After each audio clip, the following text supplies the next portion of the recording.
हठात विद्युत चलीगले दुर्घटना हुए कि ट्रेन? यह संपर्क में संपूर्ण खबर जानिया पूर्व चैनल को सब्सक्राइब करंतु पाखर आसता बेल आइकन को प्रेस करी ऑल रे सेट कर दियंतु। ट्रेन बा लोह दानव प्रतिदिन किछि ना किछि खबर ट्रेन को नहीं सामना को आसे, किंतु ट्रेन विषय रे एमिति किछि जिनिस रहिछि जहा अन्य को जना नाही। समस्ते प्राय जानिथे पूर्वर अधिकांश ट्रेन कोयला रे चलुतला।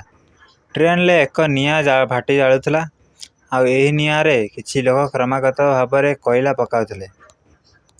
यार उत्ताप रे ही ट्रेन चली रहूतला, किंतु वर्तमान अधिकांश ट्रेन विद्युत रे चलुछि। यह सहज एवं करेंट ट्रेन चलिबार मध्य ट्रेन लो गति वृद्धि पाउछि। किंतु केबे चिंता करिसेंति कि भूल ले जदि इलेक्ट्रिक ट्रेन ले विद्युत बंद हो जाए तेबे कौन हेबो? कौन चलंता ट्रेन हठात बंद हो जिवो ना अन्य किछि घटिबो? वास्तव में एपरी स्थिति बहुत कम देखा मिलता है। इलेक्ट्रिक ट्रेन ले विद्युत बंद कचित होता है। जदि एपरी केबे हुए तेबे एथिपय रेलवे सजग रही है। जदि एक द्रुतगामी ट्रेन ले एपरी विद्युत काट हुए आउ या मरामती करने संभव हो न था तेबे एपरी परिस्थिति रे इलेक्ट्रिक ट्रेन रे डीजल इंजन लगा जाता है आउ यह पर यात्री मानक गंतव्य स्थल को निया जाता है।